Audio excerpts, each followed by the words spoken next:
बहुत समय पहले की बात है। एक राज्य में एक दयालु राजा राज्य करता था।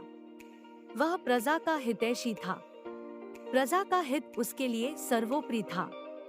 वह हमेशा इस प्रयास में रहता कि उसकी प्रजा को कोई समस्या, कोई परेशानी न हो। सभी सुख चैन का जीवन बसर करें। उसके शासन में प्रजा प्रसन्नता और सुख से जीवन व्यतीत कर रही थी। राजा प्रायः वेश बदलकर राज्य भ्रमण पर निकलता और प्रजा की स्थिति के बारे में पता करता।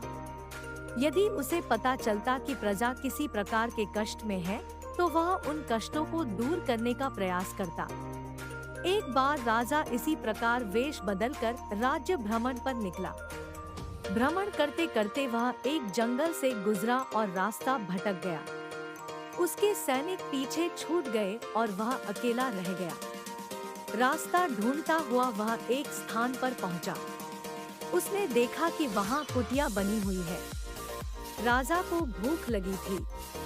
उसने सोचा, यहाँ अवश्य भोजन की व्यवस्था हो जाएगी। उसने अपने घोड़े को एक पेड़ से बांधा और कुटिया में प्रवेश किया। वह एक साधु की कुटिया थी। गेरुए वस्त्र धारण किए एक साधु पेड़ के नीचे आसन लगाकर बैठे थे। उनकी आंखें बंद थी और वे ध्यान में लीन थे। राजा ने देखा कि उस स्थान का वातावरण बहुत ही सुंदर है।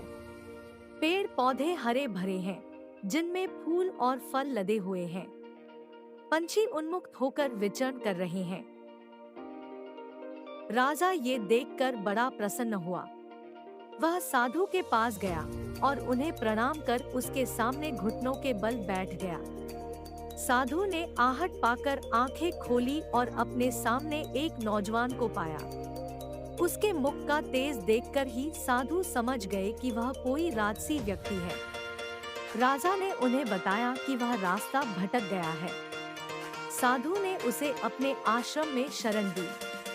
खाने के लिए मीठे फल दिए। राजा ने कभी उतने मीठे फल नहीं खाए थे।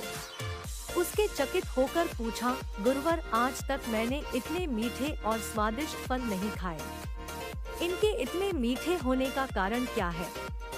साधु ने कहा, इस राज्य का राजा अत्यंत दयालु और न्यायप्रिय है, इसलिए ये फल इतने मीठे हैं।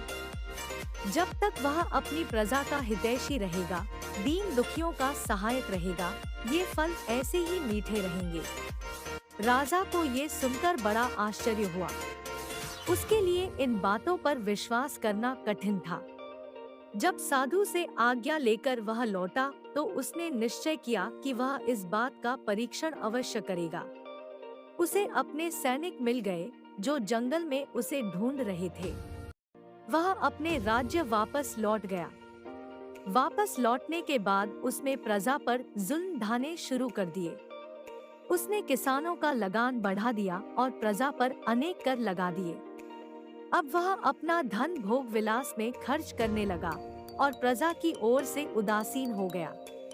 प्रजा पर अत्याचार बढ़ने लगे तो पूरे राज्य में त्राही त्राही मच गई। कुछ दिनों बाद राजा फिर जंगल में उसी साधु की कुटिया में पहुंचा। इस बार उसने देखा कि वहां का वातावरण भिन्न है।